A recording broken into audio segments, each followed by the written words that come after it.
ഛത്തീസ്ഗഡിൽ ഏറ്റവും പ്രധാനപ്പെട്ട ജയിലുകളിൽ ഒന്നാണ് ദുർഗ് സെൻട്രൽ ജയിൽ. തലസ്ഥാനമായ റായ്പൂരിൽ നിന്നും 46 കിലോമീറ്റർ അകലെയുള്ള ദുർഗിലെ ജയിലിൽ 1500ഓളം തടവുകാരാണ് ഉള്ളത്. ഒപ്പം 300ഓളം പശുക്കളും. ജയിലിനൊപ്പം വലിയൊരു ഡയറി ഫാം കൂടിയാണ് ദുർഗിലെ ഈ തടവറ.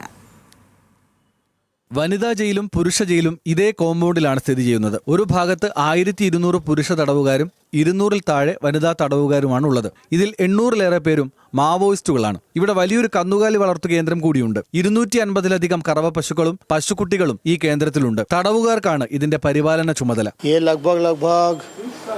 20 साल लगभग हो गया. यहाँ जेल विभाग देखते हैं और यहाँ जो काम करने वालों कैदी हैं पूरा. ജയിൽ മതിലിന് പുറത്തേക്ക് പശുവിനെ മേയ്ക്കാനായി തടവുകാർക്ക് പോകാം. പശുവിനെ കുളിപ്പിക്കുന്നതും കറക്കുന്നതും പുല്ലെത്തിച്ച് നൽകുന്നതും കറന്ന പാൽ ഫ്രീസറിലേക്ക് മാറ്റുന്നതടക്കമുള്ള പ്രവൃത്തികൾ തടവുകാർ തന്നെയാണ് ചെയ്യുന്നത്. ഛത്തീസ്ഗഡിൽ പശുവിനെ ഗോമാതാവായാണ് കാണുന്നത്. പശുവിനെ നോക്കാനുള്ള അവസരം പ്രായശ്ചിത്ത മാർഗമായാണ് തടവുകാരിൽ പലരും കാണുന്നത്. ന്യൂസ് മലയാളം, ഛത്തീസ്ഗഡ്.